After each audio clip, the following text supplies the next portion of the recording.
Hello, the date is July 31st, 2025 at 6:03 p.m. This is the meeting of the City of Binghamton Human Rights Commission. We are calling this meeting to order, and we will start with attendance roll call. We introduce ourselves, starting with Mr. Lewis, please. So I'm Richard Lewis. I'm the newest member, and I'm looking forward to it. I'm glad we have a quorum. Yes. Sure. Councilman Nate Hotchkiss, I am not a member, but I'm here in an ex officio capacity. Hussein Adams. I am a member. And Denise Hall. And I happen to be the secretary right now. Thank you. And I'm John Brunza, and I currently hold the role of chair. Right now, we're going to move forward an agenda to any opportunity for public comment. I'm turning the attention to the Zoom. It does not appear that we have anyone join. Are you able to confirm that with us?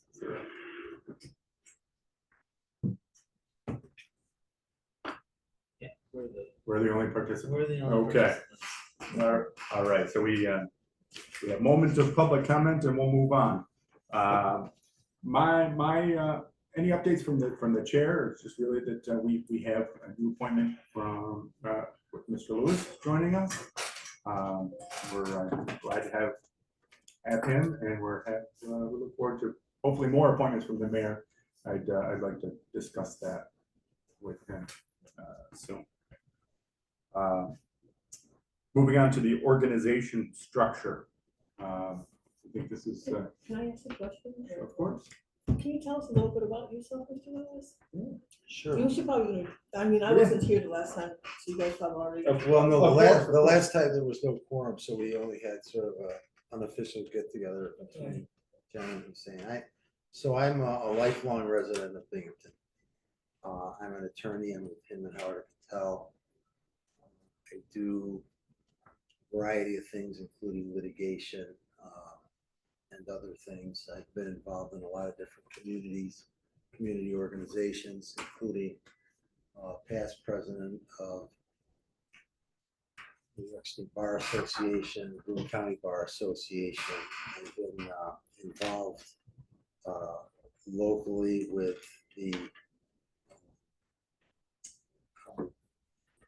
past president of Boone County Legal Services, which is now morphed into the Northeastern Legal Services. They cover more ground. Do they have more people? Both. Okay. But that having been said, they cover more ground. They could use more people. I don't think there's any question about that. I represent a number of municipalities. This is the only municipality that I have any involvement in that has a human rights commission, which I think is a great thing. And I don't know what else to say. Well, no, that's good. I don't want to put you on the spot. I was just no, like, no, yeah. I'm not. I'm married. I have 2 children, Yeah. both adults. One of whom is now stuck in the Syracuse airport, Mm-hmm. and the other one is in Washington, D.C. Thank you so much. Yeah. What drew you to the commission? What made you? Originally, I was contacted by Hadassah, Yeah. and she asked me if I would be interested in putting in a application, resume, whatever it was, and I did. And then I sort of forgot about it. I hadn't heard anything for a long time. So, and then I received a call from Mayor Cram, whose father I knew. I grew up with, actually, Jeff Cram. And he asked me if I would be interested, and I said, yeah, I would be interested. Great. Thank you. That's very good. So I'm a professor at Binghamton University. Yes. And I also am the CEO of CARES, Advocates for Families, a nonprofit that operates with the focus on educational equity. doing racialized indifference in educational settings. I don't know what that means. I We don't, deal with racism in schools, oh, and we deal with God bless. not just race, but also poverty. Kids who are poor often get dismissed and treated unfairly. So the marginalized communities in schools, we're there to try to kind of make sure that their voices are heard, and the families of those kids get their voices heard. You know, as president of the state bar, I had the opportunity to have some involvement in things that I was interested in. And one of the task forces that I organized was a task force on homelessness. And that was a significant part of it is kids that, you know, they're in school one day and the next day they're in another, or not in another school, you know, that type of thing. And my wife, who is a teacher's aide, has seen some of that as well locally, obviously, Binghamton, so it's very relevant. We'll have to talk some more about that. Yeah, yeah, and we also did another task force.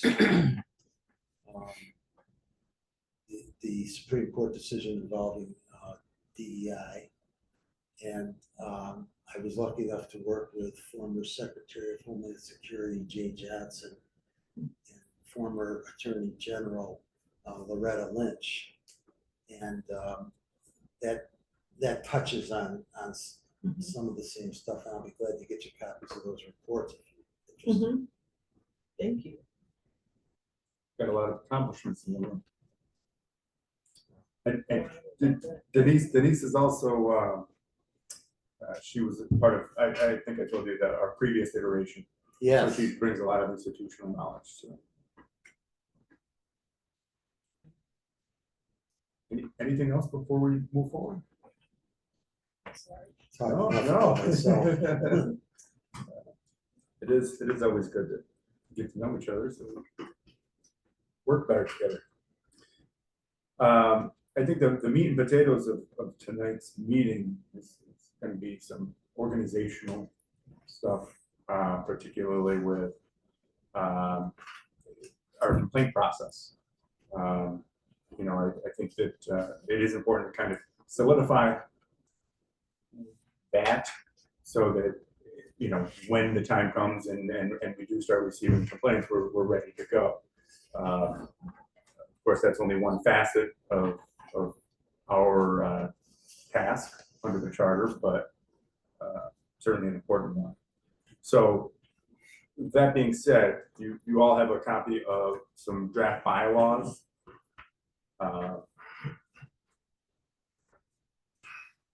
And I will open this up to any discussion that anyone has on these.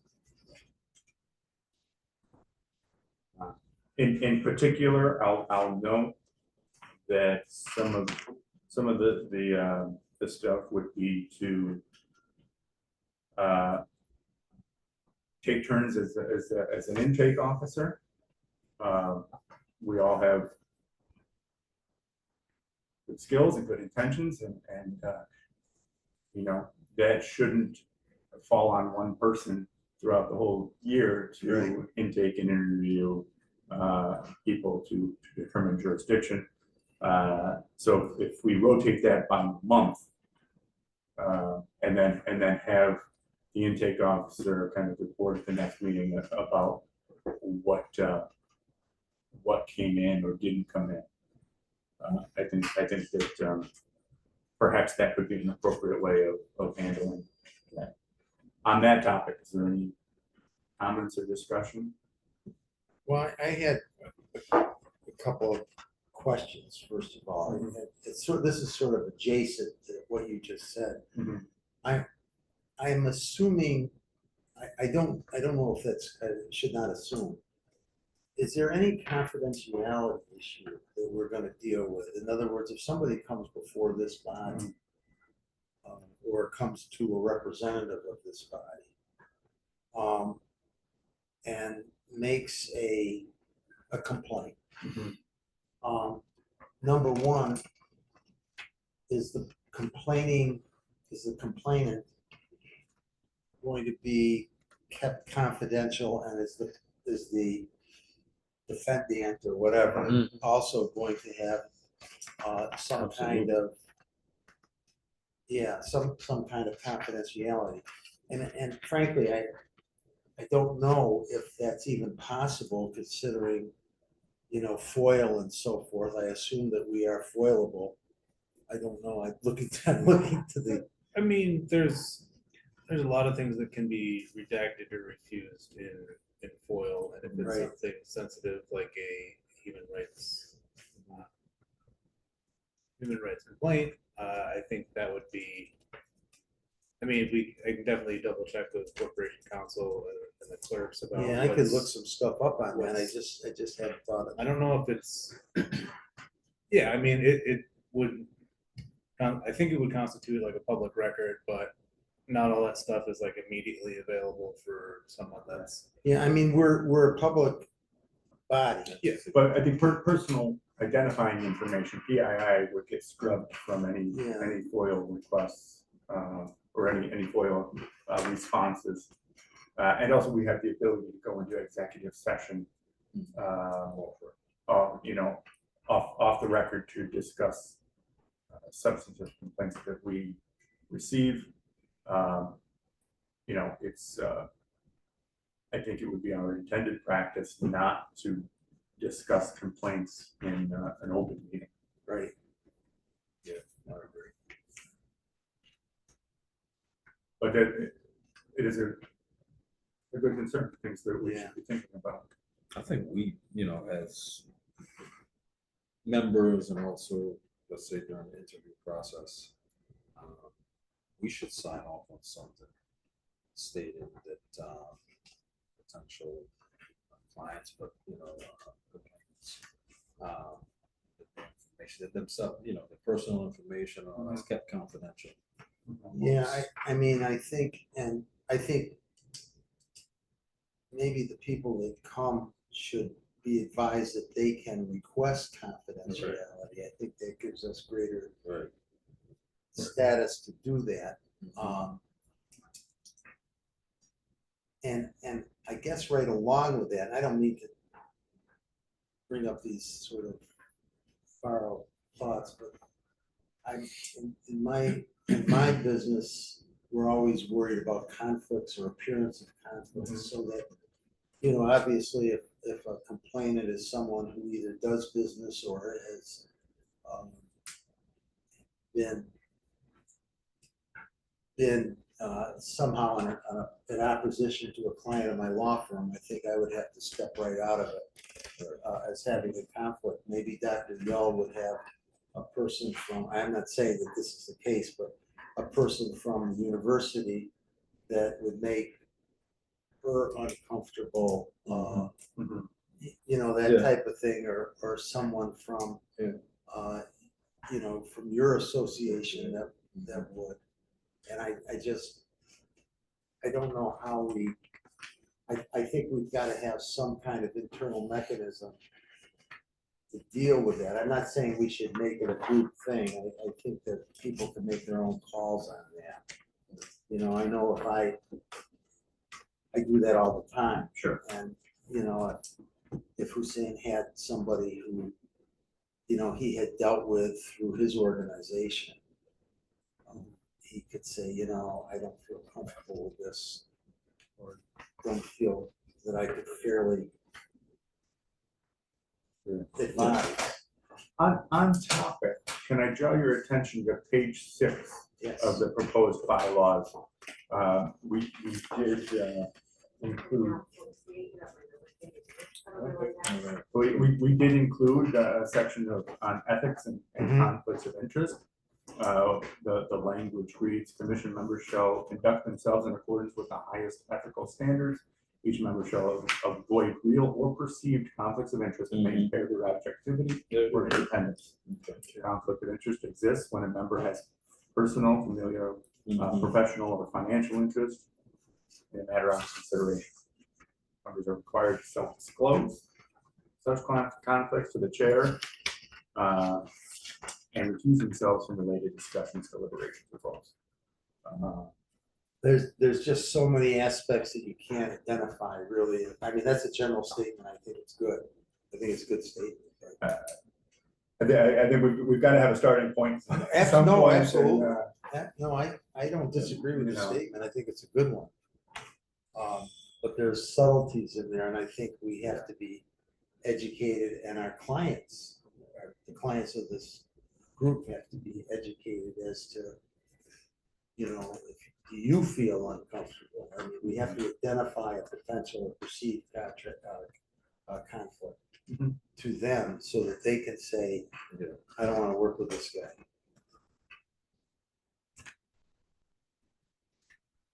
I think it's a good start, like for, you know, it states it, you know, Mhm. and defines it, basically, you know, simple definition, but it's sufficient. It gives. you know, I think the broad language of, you know, conducting ourselves in accordance with the highest ethical standards. You know, to me, if I'm interacting with a complainant and I realize, hey, there's something here, I think I would say that you know, it's probably best that you speak to a different member. Even if it's just a personality conflict type of thing. I mean, yes, I think that, I mean, of importance to me is the comfort of everyone who comes there. We want to make sure that people are going to be feeling heard.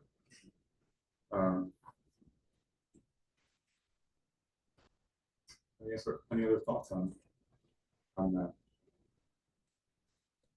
Do we think the language stands, or should we I think add? I think it Okay. should stand too. I just Okay. think there's the subtleties that we have to be prepared for, or that our members have to be prepared Yeah. for. Only because this idea of the highest ethical standards is being twisted and bent and turned into a system, so that can mean something different to someone who's not working from a place of honesty and care and love and truth, you know? Yeah. So, but I don't know that that's the case we're in right now. So I think that we stand and when we run into a problem, that's when we'll know. And you know, you'll see in the next paragraph there is a remedy for any potential violations of that failure to disclose or appropriately managed conflict and result in referral to the city council. Well, also, don't we have an ethics board? Doesn't the city have an ethics board? No, the city does not. The County does. The county does.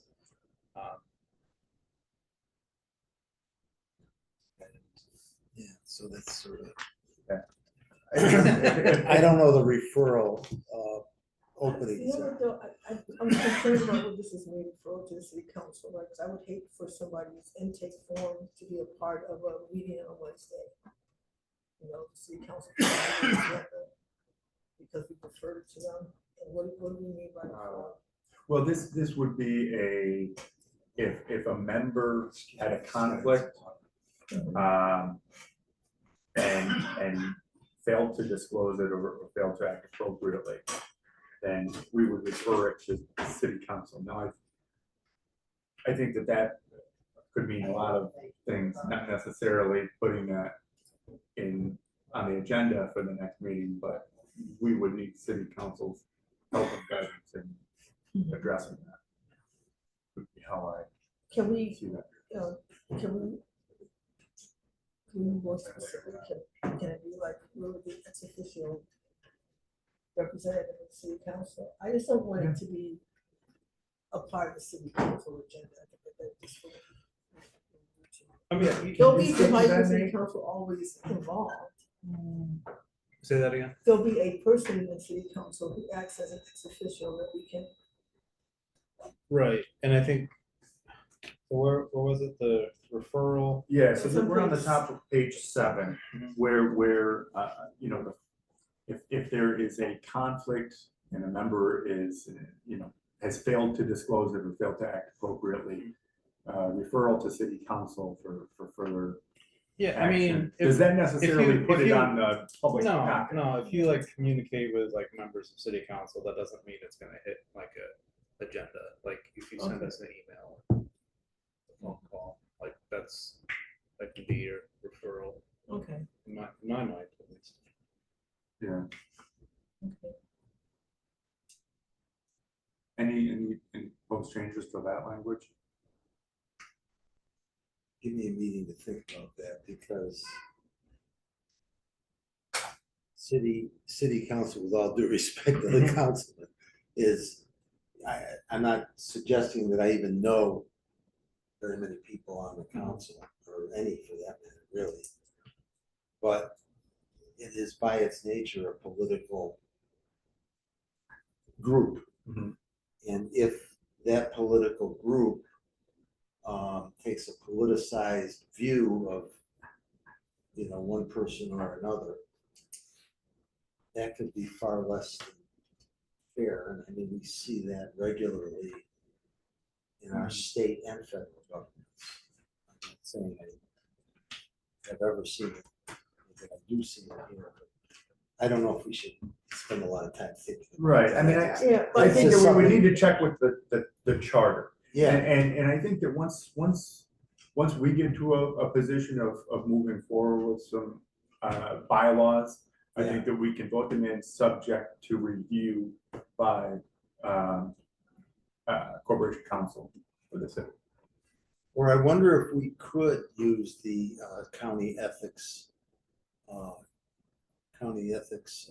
commission. I don't know if there's some kind of referral process like that. It's sort of a neutral group. Well, I don't think they're that neutral, do you? Pardon me? You think they're neutral? Well, I don't know. I don't even know who's on it. I don't know if they're neutral But or I not. think one of the things that is making me feel like it's okay is that we ourselves have to vote. Yeah. That means that we have to have a discussion here. That's a good point. And in my experience so far, this group is that people are above board, and that I think that we would probably settle this year before we even left this room. That would be the hope. Yeah, yeah. and I think that would be the. Yeah. Sounds good. I was gonna say, like, because to me, it's not clear I don't have an issue with it because it says may result in, not that this has to be done.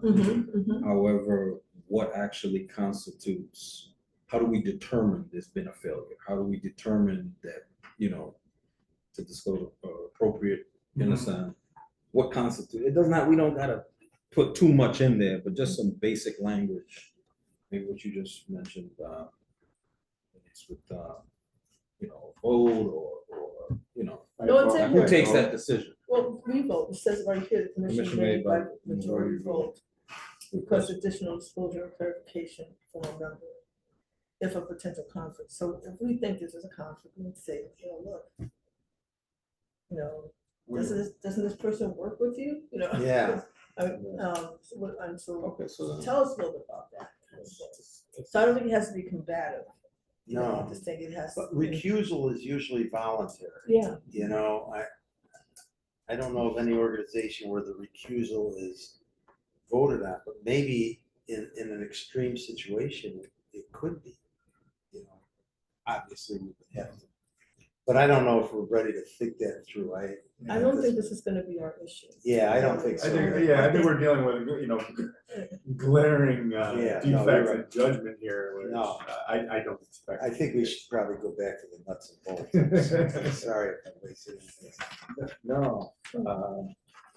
Has anyone had, or has everyone had a chance to look at other sections of this? I read through the whole thing and I thought it was fine, because though it is a living document. Right. So it means that as we get in action, we'll learn what might need to be changed. Absolutely. You have to have a start. I like the rotation schedule. I like the idea that, it keeps it fresh and it keeps it varied and, I got a question with that too. What are we thinking that the intake officer, that it should be one intake officer? Like, Is it okay for both of us to conduct intake? Sometimes it's better with two people because, you know, so you're filling the gaps. And it doesn't necessarily have to be where we're pressurizing. We're trying to make them comfortable, gain their trust, let them know, listen, we want to gather as much information as possible. Give us the facts, stay away from, opinions, whatnot, however, criteria that we put together, but. Well, and also, like, for example, if you're the intake officer and I'm sort of a neophyte, and I want to say, do you mind my sitting in with you so I could maybe see how you handle a particular type of situation? Or on the other hand, it might be if I'm the intake officer and I say, I would love to have an extra set of eyes on this particular case. Exactly what I'm saying. Yeah. That, that always pans out better, no matter how much experience you have, or how much, it's always good because you have perspectives. I like that idea. I think it would be a good practice for us to do. Do you feel that it should be solidified or by like like if you're doing an intake and you let us know, okay, look, this is the situation with this particular. I mean, normally I'm the type of person that I like to join. I mean, I do it with some of my staff that's doing intake, and not that I don't trust somebody, but some have been working there longer than me. She's been doing this for 12 years, and it's always something that I'm not controlling the conversation. I'm not, laying down, asking all the questions or whatnot, but there's always something that I can contribute to complete it. That makes Which it is more beneficial not only to the client, but that's the next time you've got the rotation. Yeah. It gives you some ideas. I think that the more that we do that, the better we get doing the basic function of And I think our duty. I'm also thinking too that I mean, you're an attorney. You're gonna automatically, without thinking, you're gonna have an approach. You're gonna have this is how I want to That's conduct. what my wife tells me too. And each one of us have work in different fields and do different things, and Absolutely. but I think it would help us as well. You understand, investigate, advise. I mean, it would help us moving forward for future intakes, so that we're all on the same page. If I conduct an intake and then I come back and report, all right, this is what happened. This is what I might have missed something. I might have missed a lot. I might be all wrong, and It's an education process. So just a suggestion. I like that. I like the practice of it. Do you think that that's something we just establish kind of informally that, hey, I don't think that's in the bylaws. Yeah, it doesn't right, I'm gonna be doing I'm gonna be returning a call. Does anyone want to jump on this with me to talk to this What do we person? have here for officer? Yeah, I think that's a great idea. I mean, I think the more interaction each of us has, Yeah. the more we learn. And I mean, we may have very different perspectives with regard to a particular applicant. And the other thing too is keeping record. I was looking for this, like the record keeping throughout. If you have somebody that's all they're doing, they're good at it. They're gonna, it's gonna be more. I think it'll be more of a thorough report. Someone asking the questions, someone taking notes. That is helpful. Yeah. I think the key thing is that it be used as learning, but the last thing you want to happen is to have, if 3 or 4 of us are in there with one person, it could be intimidating. Yeah. And that's the last thing we want to happen. We want these people, both, the complainant and the respondent, to feel comfortable in telling their story and telling their perspective. So I think I like the idea of having a lead person be the, so there's a name that people should know, like, that's gonna go, and then another person we brought in, so it's, a minimum of two. Do you, Actually. do you think it needs to be a minimum, or I mean, what if we can't get another person on the line? I mean, because I know that On informal days, that we should try to have another person with us. yeah, I think it would be good in practice. So- But I think that the primary should be the person whose turn it is. Right. Number one, and number two, if you can't get it, I mean, we have 5 of us here tonight out of, I don't know how many. 7. And it's not always possible to get that extra person. Yeah, I think in that case, we would just proceed. Yeah, Just Yeah. proceed, yeah. You know, absolutely. and proceed with it. So when it's possible, we should try to have, we should be thinking that we should have another person. And I think just what you mentioned, John, you get ready to make that call, that intake, and you put it out, they send it to the group. Yeah. Anybody's, see who responds, if, who's available, and then, we can go from there.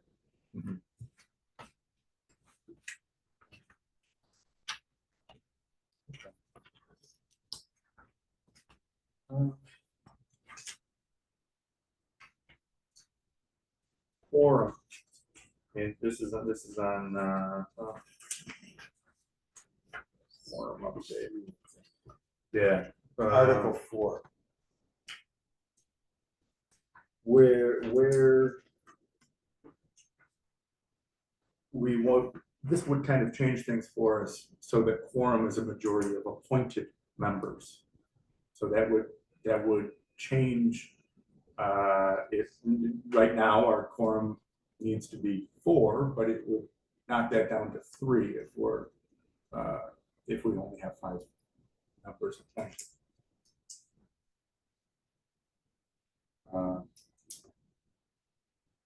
Of course, 3 is not ideal, but we got to move business forward too. Yeah. In light of the issues we've had over the last couple of months, that things just come up. People are busy, and there's unexpected events that happen. Any discussion on that? I think that's a good idea. Yeah. I think, obviously, if we have a group of 5 rather than a group of 7, if one person's gonna miss the meeting, it's tough. I almost wonder if you could, and I should know this probably, but I almost wonder if you could say quorum shall be 50%. In other words, if you got 6, but I don't know if that would work anyway, and I don't know if the definition of quorum would facilitate that. Yeah. So but I like the idea of it being the number of appointed rather than just the number permitted.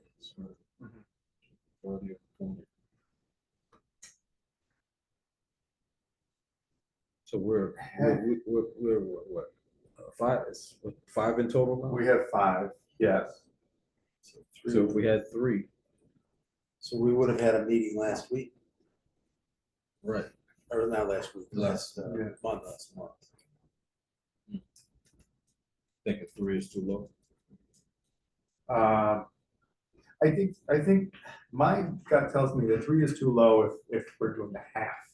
Yeah. If we've got 6 members, I think 3 is too low. But if we're operating with a body of 5, it's majority. Yeah. 3 would move things forward.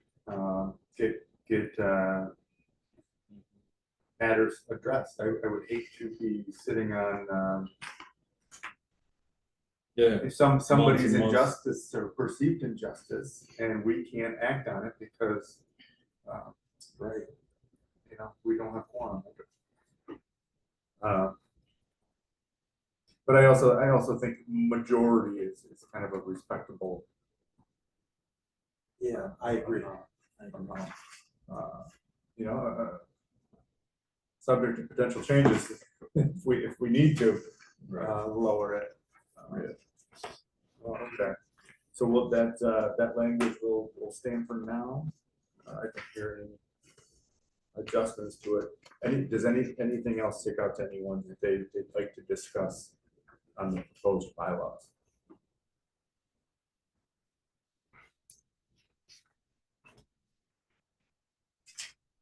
Missed meetings. There's somewhere.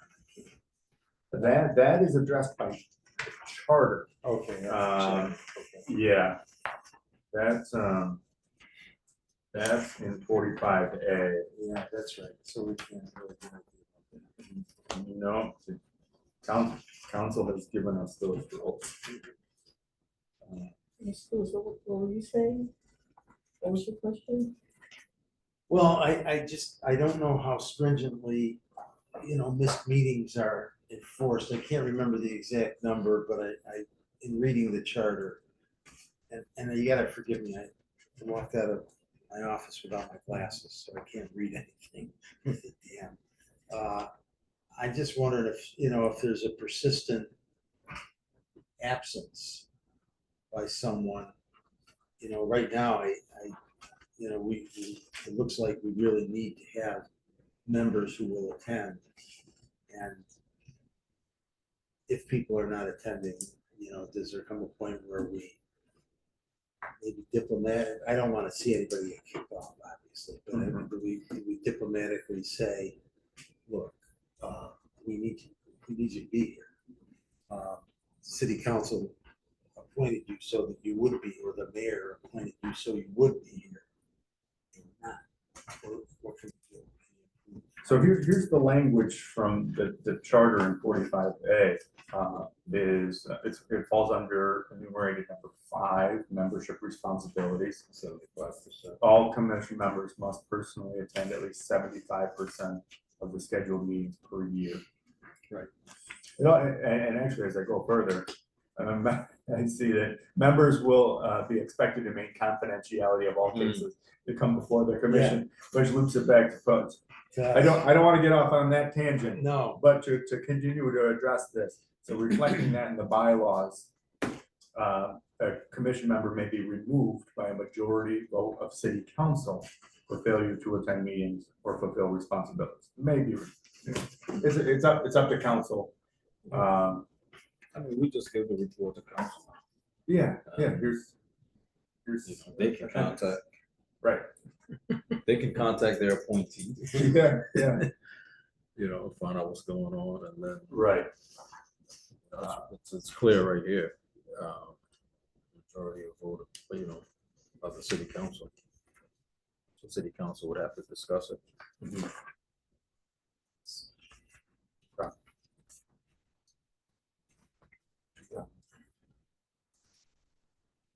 Other topics for discussion.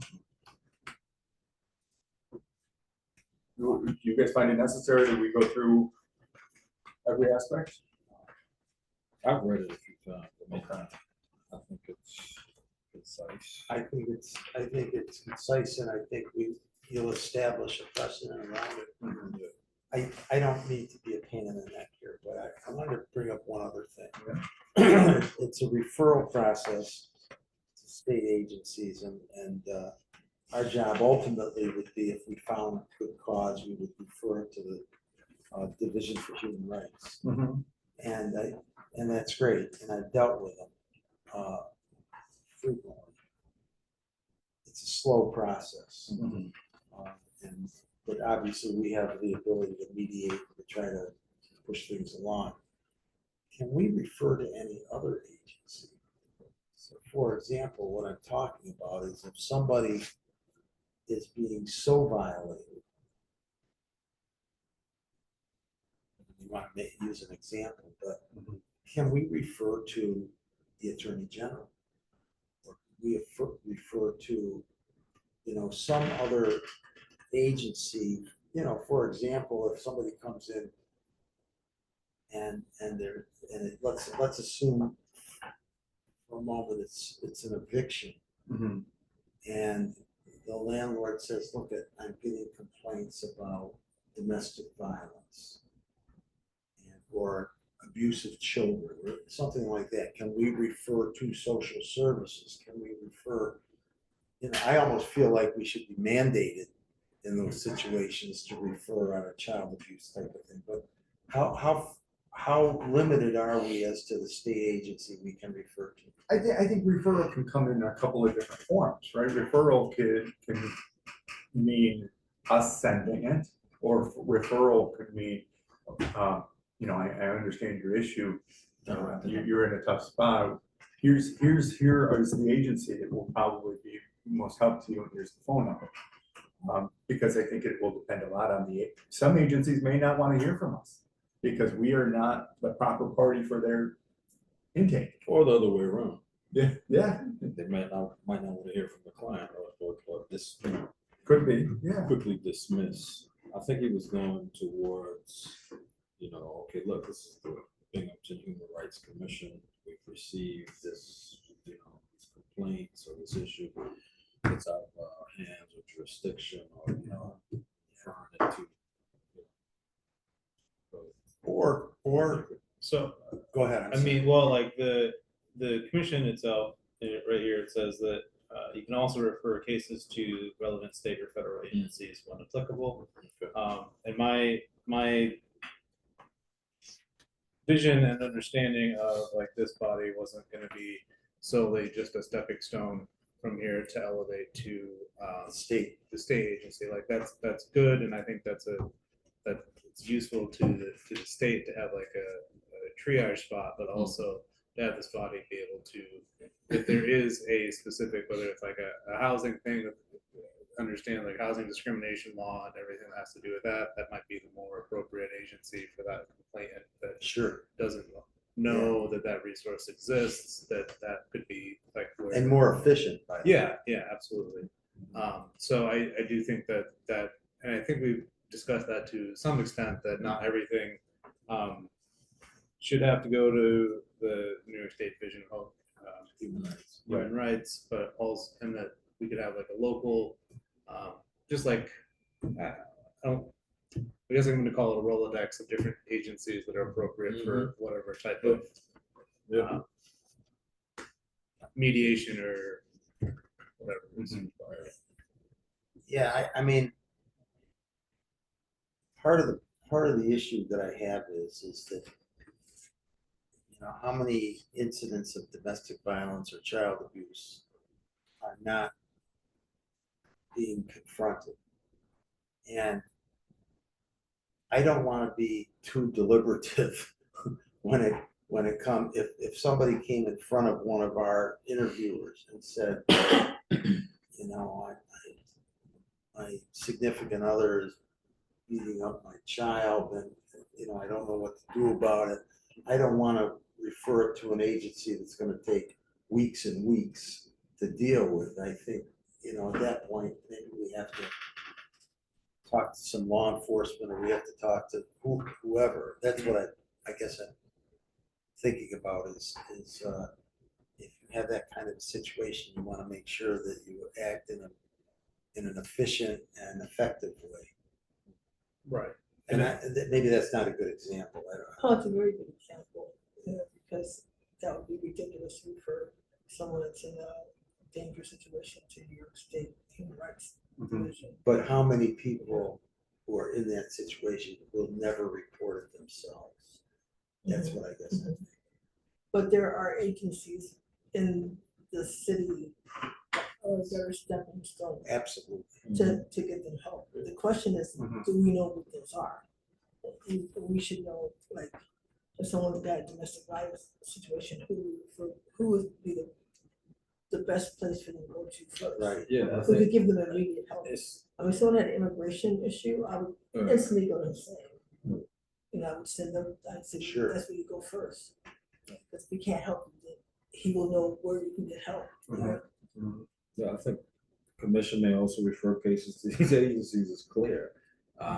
Sure. We had a client that went to Rice, for shelter, for social service, for health, immigrant, and Rise was not familiar with immigration. They weren't aware that basically this client was eligible for a form of status, form of relief due to the domestic violence that they had faced with their spouse, who's a U.S. citizen. And that referral that took place, we started another process, and we were able to get, that paperwork and stuff over. So, I think this part is clear. And I think it has more meat coming from a commission, coming from a council, or coming from, a group of members that have received it and discussed it and taking the best decision to refer it.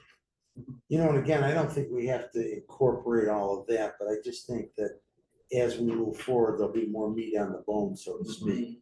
Yeah. And I think it's important that that all of our members recognize that we are not limited Mhm. to Division for Human Rights. Right. Or necessarily state or federal Right. agencies, if they're local. Right. agencies. Local agencies, could be Yeah. mediation, could be. Because I think Rise is like a non-profit, Mm-hmm. right? So maybe include that so it doesn't just it's not just state or federal. Mm-hmm. That's the implications that it's Yeah. only government agencies. Yeah, okay.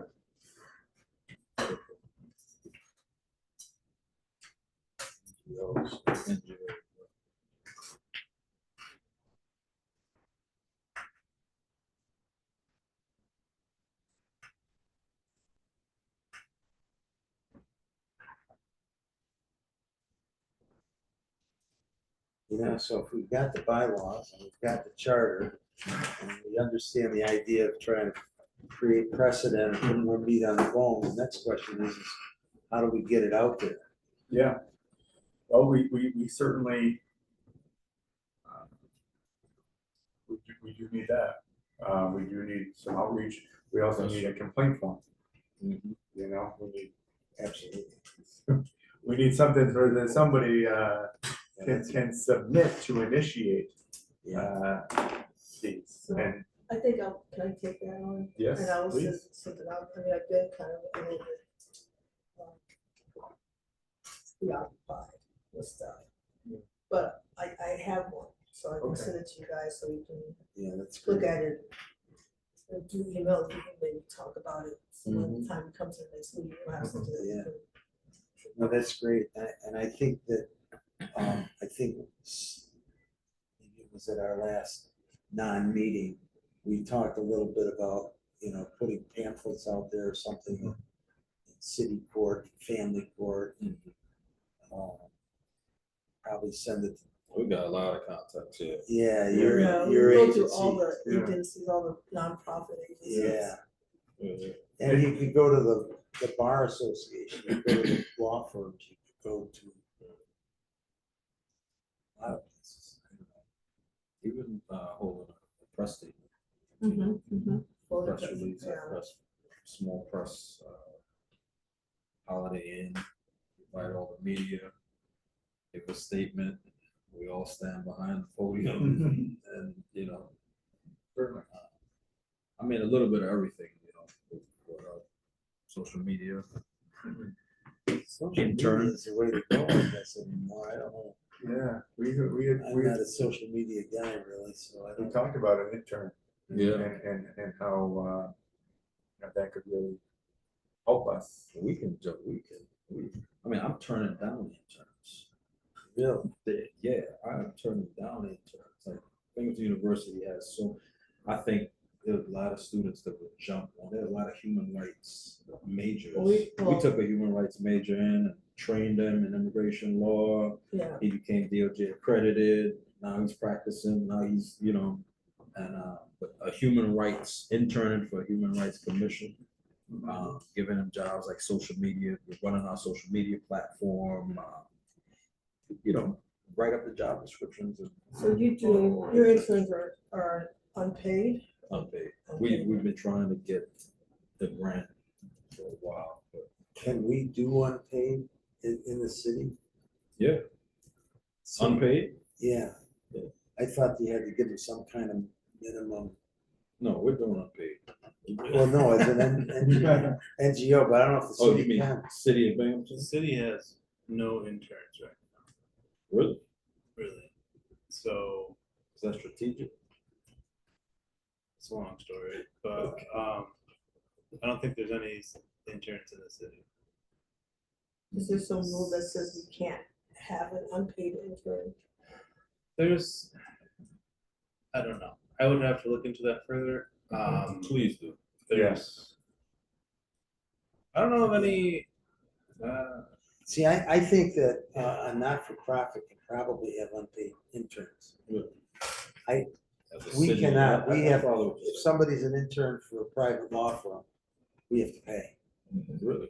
Yeah. I did an internship with, Yeah. Yeah. local private law firm. I But, did an internship with the county, didn't get paid. Really? Yeah.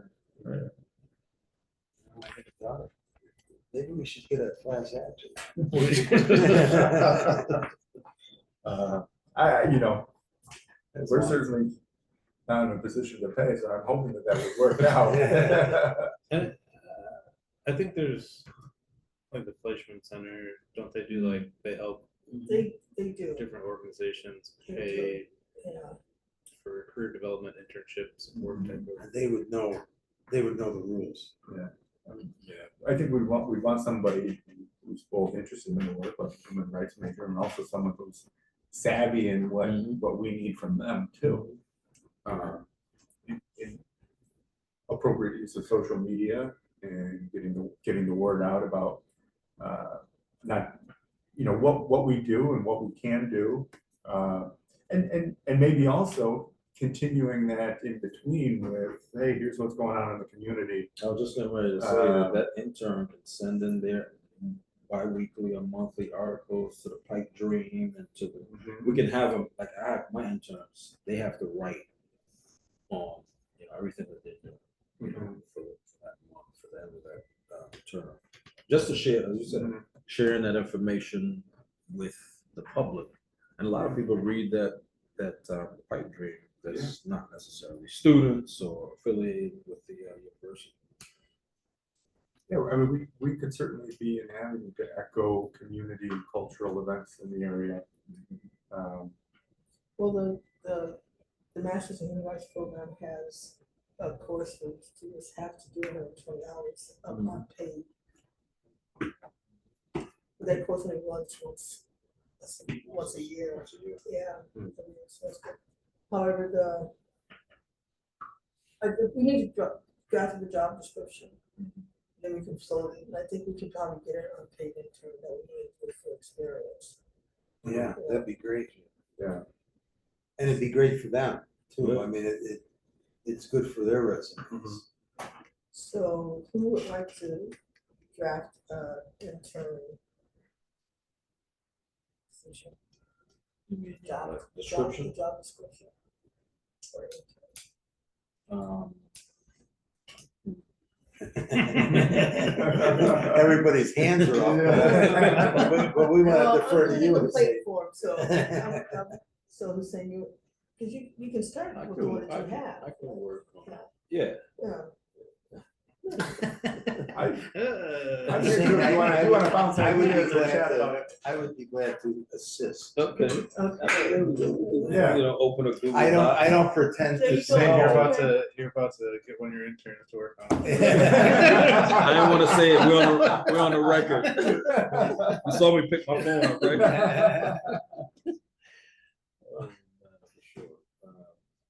right? I don't know if I would really be confident to do that by myself in regard No, we to can. this particular position, work but on I- it. We'll yeah, work on maybe. it together. Yeah, I'd be glad to. I think with some of the highlights just being exactly what we spoke about. You know? Right. I don't know yet, but I'm thinking also of some type of project, you know, for the duration of how many hours they gotta complete. some type of project that we need them to complete. Well, I tell you, one of the You know. projects is to figure out the NGOs in the area and what they do. Yeah, there's a lot of things. Creating that Right. Rolodex. Yeah, Yeah, that's, let me write that down.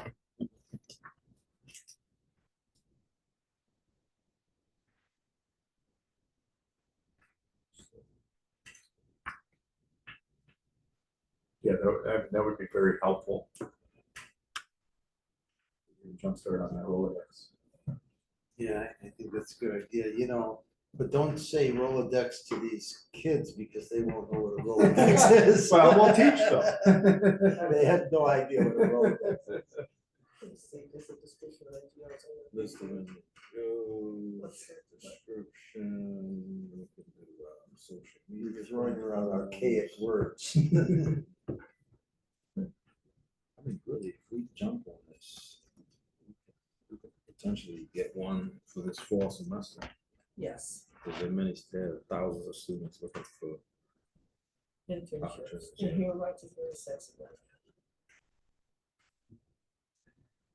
It's a thing that people want to get involved with. Absolutely. Even creating like I don't know if we need a whole full-fledged website, but we need some type of, something similar to a website. Where people can get basic information, contact information. Are we allowed to do that? I mean, you got a page on the city website. Yeah, I was gonna um, say. That's Well, like your, running the page. Well, Is it? yeah, working with city IT to kind of make it a more useful resource, maybe. Okay. But you can't have a separate one.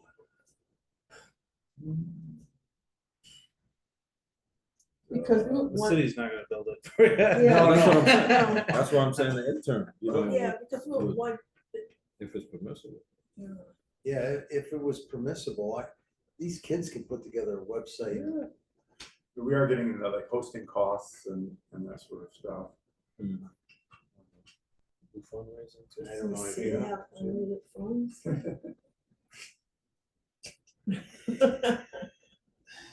No. Um, Come on, man, the mayor told me, man, anything that I need, just let him know. You know, on that same, in that same vein, you know, so the clerk's office has offered their support to us for public interface, particularly with an email inbox. So we do have an email account where, but it's directed to the clerk's office staff, and they'll pass it along to us. and we have to think about how that's gonna be used, because people are not necessarily gonna want to email their complaint to the clerk's office. It's gonna say, it'll say like human rights, whatever, I can't remember the email, Yeah. it came up, at cityofbinghamton.gov. Okay, So it's like they know that they're directing it to the Human Rights Commission, but it's the clerk's just gonna help monitor it for. okay. If that's. Is there any reason why Yeah. we can't get that like ASAP, like the email created? I believe it That's in was. place. Um, Yeah. But I don't believe that we have it posted anywhere. Do you know what, do you have? You I'll gotta get it okay. to you. I'll get it to you. Okay. I'll get it to you. I don't want to misspeak. Especially with public. Well, you know, of course, we put it out there when we're ready. Yeah. You know, another option is for the complaint form to be potentially fillable on that city, on that website that the webpage that the city has given us. To the clerk's office has suggested that be an option, that in addition to the written complaint form, it can be a fillable and submit type of thing. And I think that I could potentially be on board with that. It's just another avenue of making it easier for people to reach us. Yeah. Talking about in addition to a complaint, the written complaint form, also having it fillable on the city's website, on our page of the city's website, so people can submit submitted electrically or whatever. Yeah, Electronic. yeah. That's a good idea. The clerk's office has floated that to us as a possibility, and if the group is inclined, I would say we would be interested in that. Oh, I think it's a necessity. Yeah. Because that's how people do everything. Mhm, mhm. I just wanna know who has access to, who else will be able to see that complaint from that. So I wanna be able to say that if you fill that out, we will be the ones that see it. I don't have access. So So are you talking about? If we have a fillable complaint form, If it goes to the clerk's office, obviously, it's not people on this commission. Right.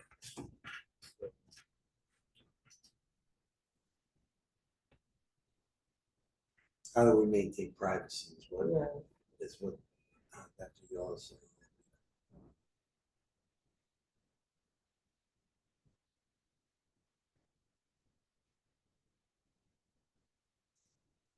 I don't think we're gonna settle this tonight, but I think we have to think about that. yeah, that's I something was to just think trying to about.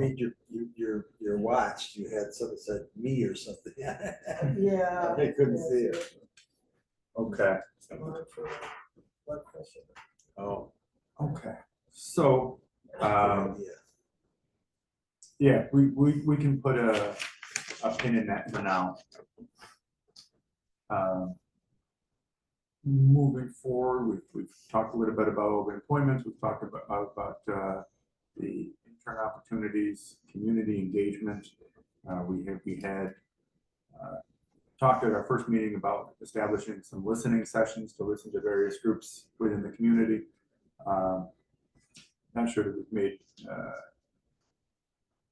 progress toward that, but I still have hopes that we will very, very soon after we get ourselves established and settled here. I think, how do you envision that look like?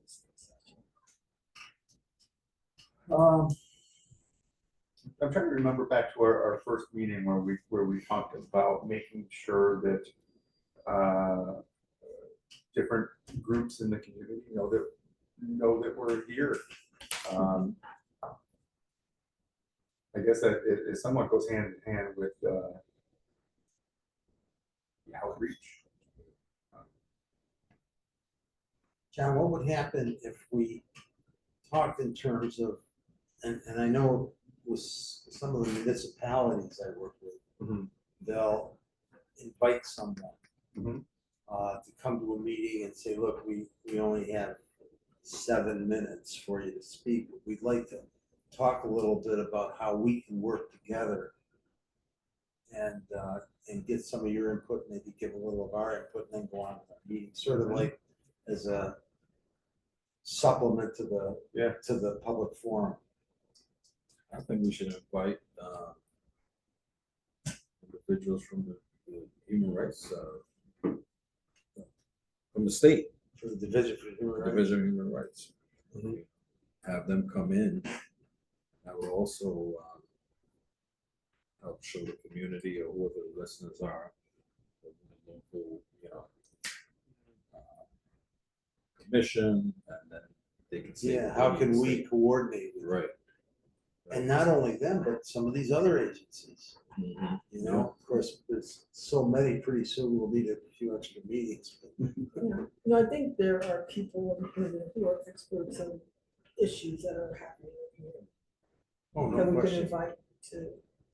But I also think that we should pay attention to things that are going on, because sometimes people are having meetings, like I know in Saratoga, there's a meeting to talk about some stuff that's happening in housing, this weekend. So I think it might be worth our while for us to kind of like go to some of these, Yeah. like us to go to these meetings, Mhm. nice people to come to us. That's a good idea. It is, and you know what, it's probably not that hard to get invited to go to those meetings, and maybe, let them know that the city of Binghamton is, I don't know if this is exactly true, but in the forefront of getting involved in a local human rights commission. I don't know if a lot of other cities do it. We did look, there are a handful across the state. That's, Good. that's a handful. Yeah, yeah, so we're pretty lucky, yeah. Yeah. I mean, it certainly shows where our intentions are. Sure. I think that's a good idea. How do we go about finding and identifying those groups that we want to? I think the first thing we do is exactly what was being said. We identify the NGOs in the area. We see which ones may be, relevant to what our mission is. I think that there's groups, there's Catholic Charities for one, there's Jewish Family Services for one, there's,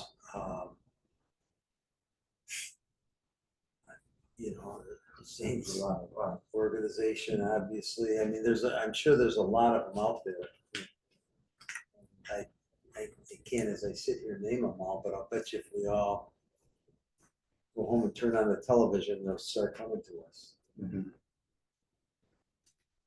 Veterans groups, I think should be considered. I think you can start drafting this. I think I'm more inclined to think of grassroots organizations than the more formal groups that you identified. So I'm thinking about Southern Door, to address issues of housing. Or I'm thinking about CARES to address issues of education. Or think about other, just to come and talk about their concerns around, what's happening in jail and ICE and that type of thing. Those are grassroots organizations. Sure. I don't think, I think they should certainly be included as some of the NGOs as well. But they're NGOs, but they're just, Yeah, well, or whatever. they're not. I But don't also think, They're government nonprofits, I organizations would too. call them. yeah, I don't think we should exclude anybody. Yeah, yeah. We do want a robust Rolodex. Yeah. Absolutely. I know, this Saturday, Saratoga Housing, they're having kind of like a speak out or a gathering of tenants to talk about the housing issues in Saratoga because people have been moved out. And there's some questions about it's gonna all pan out. Tenants. Yeah, Are we talking about Saratoga Springs or are we talking about Saratoga Terrace? Saratoga Terrace. Yeah, okay. Because I The think, housing development. because I'm very familiar, but I would tell you that I think Saratoga Springs, the reason I initially thought of that is I think they're having significant low-cost housing issues up there. Saratoga Springs, the horses and stuff. Yeah. Oh, okay. Oh. But they have a lot of, they have, certainly people who need help up there. And Saratoga Springs has some of the highest cost housing or highest cost property in the country. And as happens in those situations, it's squeezing out the affordable housing. And that when you said that at first, that's what I was thinking. I mean, you can't buy property up there; it's so expensive. And where there used to be affordable housing, it's now estates. Getting Mayor Cram involved too. Yeah. Outreach and press statement, press conference. Having the mayor there as well can go a long way. Also, getting having him share his, input on that. Certainly. I mean, in an effort to start the, I'm gonna keep calling it a Rolodex. Do we want to start a Google document? Yes. and have us all have access and be able to contribute. Mhm. And perhaps between now and our next meetings, we can spend a little bit of time on there and do a little bit of brainstorming. And I think probably we would want contact at, and summary of who they are, who they serve.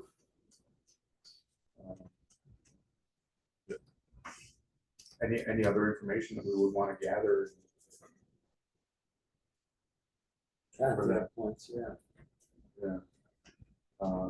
Because this may also be where, or it will be where we turn when, oh boy, I got this, we've got this this complaint. How can we help them? Needs a place to live. Yeah. Who can we connect them with? So I'm happy to start that Google document and invite everyone permissions to add to that. That works for everyone. Let me just say, it won't take much to get beyond my technological abilities, so I hope it's real simple. Would you throw there some Pardon me? pro bono lawyers? Yeah. Pro bono lawyers would be great. Well, we have the lawyer reference service, which is, Which is, that would be really great. But the nonprofits are looking for such things.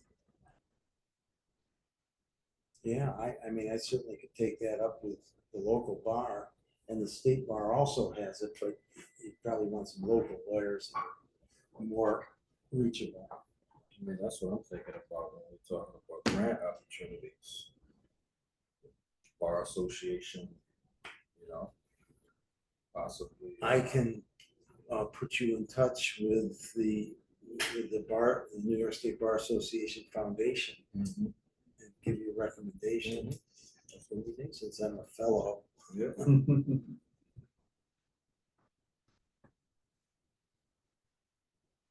Were you gonna vote to adopt your bylaws or? Do we have any amendments to it? I thought we had Just, I think just one. with the confidentiality. We had one other. Oh, refer to other agencies, not just state or federal. Right. Would we like to? Do we have to have this reviewed first by Corporation Council? Oh, I mean, that would make sense. I mean, we could pass this subject to approval. Yeah, I think that, so the section that we will be amending would be under Article 8, the referral process, the last bullet, the commission may also refer cases to other relevant state or federal agencies.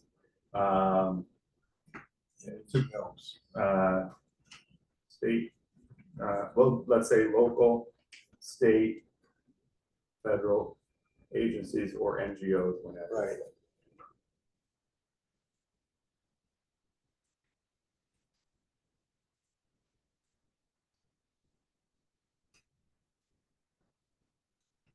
Okay. We can certainly make that change, and with that change, if we want to, if we do have a motion to approve. Can you get that to me in terms of it? Change it to Yeah. say, We will change it to say, the commission may also refer cases to other relevant local, state, or federal agencies, or we'll say non-governmental, non-organizations, one applicable.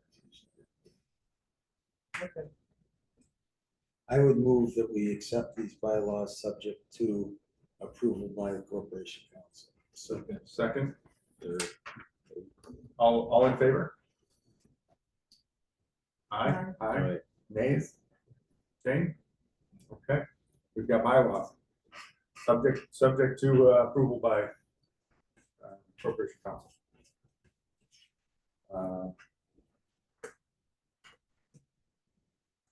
I'm not aware that we received any complaints, so no executive session is going to be necessary tonight.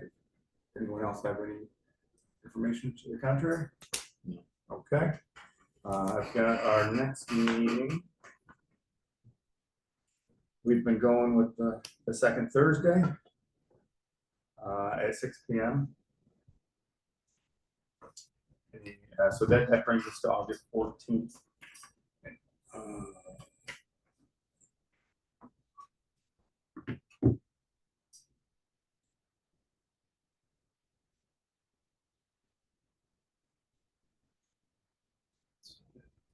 My first Thursdays are always occupied. So Yeah, I'm not gonna be here on the 14th. I'm gonna be out of town, so. Okay.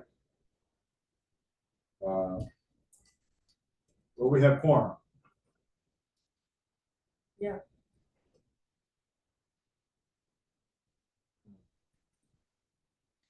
I mean, I can make it, but I'll be late. Or It would, yeah. I got a conflict that's gonna lie, so. did, if it is potentially an issue, did we want to make an adjustment?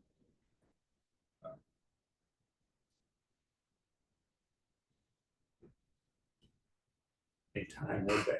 You mean time or day?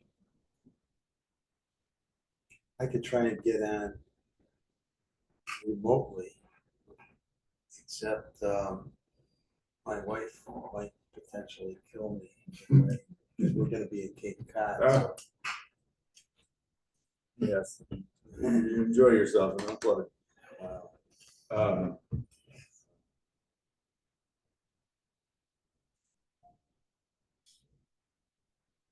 You said Thursdays is the best. Yeah, I think, and I know Denise, you had,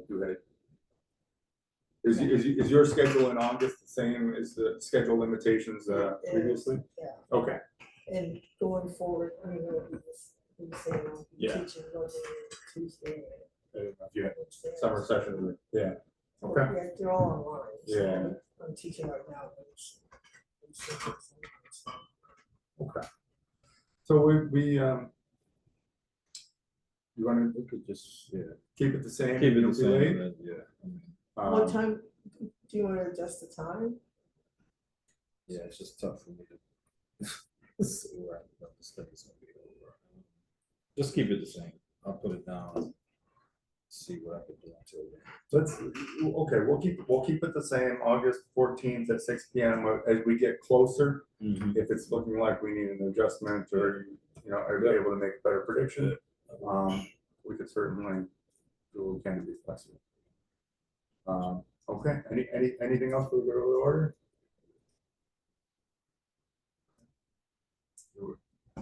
We have a motion to adjourn. So moved. So moved.